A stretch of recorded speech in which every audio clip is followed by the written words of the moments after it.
ያው ከዛ ላይ ልጀምርልህ ወይስ ከአመሰራረቱ ያለውን ነገር? ከፈለክ ብትጀምር ያለውን ነገር እውነታውን ብቻ እንድትነግረኝ ነው የምፈልገው። ኦኬ፣ ይሄ ካምፓኒ ኢትዮጵያ ውስጥ ከተቋቋመ ከ30 ዓመት በላይ ሆኖታል። እሺ፣ ማለት አንተ በምታየው መንገድ እንደዚህ አንድ ሰው ሁለት ሰው ምናምን ብለህ ይዘህ ወይ አስፈርደህ ወይ አሳስረህ የምትጨርሰው ነገር አለ እና ታዲያ ይህንን ካምፓኒ የሚረዱ ወይንም ይህን ካምፓኒ ያቋቋሙት የውጭ አካላት ናቸው። እሺ፣ ሄድ ኦፊሱ ያለው ውጭ ነው። እዚህ ያለው ብራንች ብቻ ነው። ይሄ ትልቅ ድርጅት የተባለ የተመሰረተው እንደገና ብራንች ነው እንጂ ሄድ ኦፊስም አይደለም። ሄድ ኦፊስ አይደለም፣ ብራንች ነው።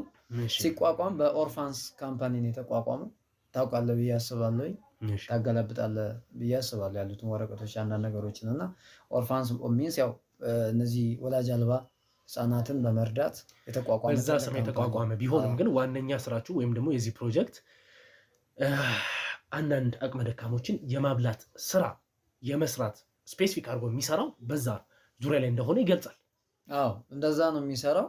ግን ሲቋቋም የተቋቋመ ምንድነው የሚያደርገው? የሚረዳቸው ልጆቹ እንኳን ሄድ ኦፊስ ላይ ነው ይሄ ማስረጃ ያለው ወይንስ እዚህ ብራንቹ ላይ ያለ? ብራንቹ ላይ ያለው እንግዲህ የሚገልጸው ብራንቹ ላይ ሀገር ውስጥ ስለሆነ ያለው ብራንች ስለሆነ ደግሞ ብራንቹ ላይ ዋናው ሴኩርድ የሆነ አይታይም፣ ማለትም አይቀመጥም። የማይቀመጥበት አንዱ ምክንያት ምንድነው?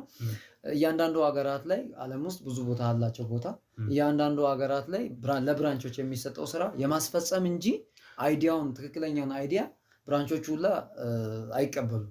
ኢቨን እዚህ ሌቭል ላይ እንኳን ለመድረስ አንተ የምትደርስባቸው ደረጃዎች አሉ። ይሄን ሚስጥር እንኳን ለማወቅ ማለት ነው። አባል ስለሆንክ ብቻ አታውቀውም። ሰራተኛ ስለሆንክ ብቻ ይሄን ጉዳይ አታውቅም። አንዳንዴ ልታውቀው ይችላል። እሱ ጋር ልመጣለን።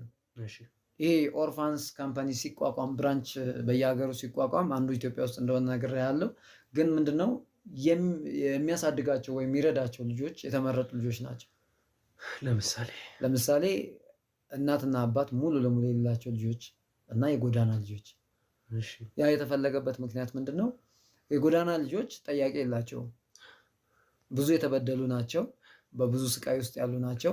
ስሜታቸው ኦልሬዲ ስሜት አልባ ይሆናሉ። ያ ይፈለጋል። ስሜት አልባ ይሆናሉ ለስራቸው ስለሚመች ማለት ነው። ሁለተኛ ነገር ሙሉ ለሙሉ እናትና አባት የሌላቸውን ልጆች ብዙ ሰዎች ኃላፊነት ወስደው የማሳደግ ስራ ውስጥ አይሳተፉም። ስለዚህ ቀጥታ ከነዛ ሰዎች በመውሰድ ዲል በማድረግ እነዚህን ልጆች ያሳድጋሉ። ሲያሳድጉ ግን ልጆቹ ምንድን ነው የሚያደርጓቸው?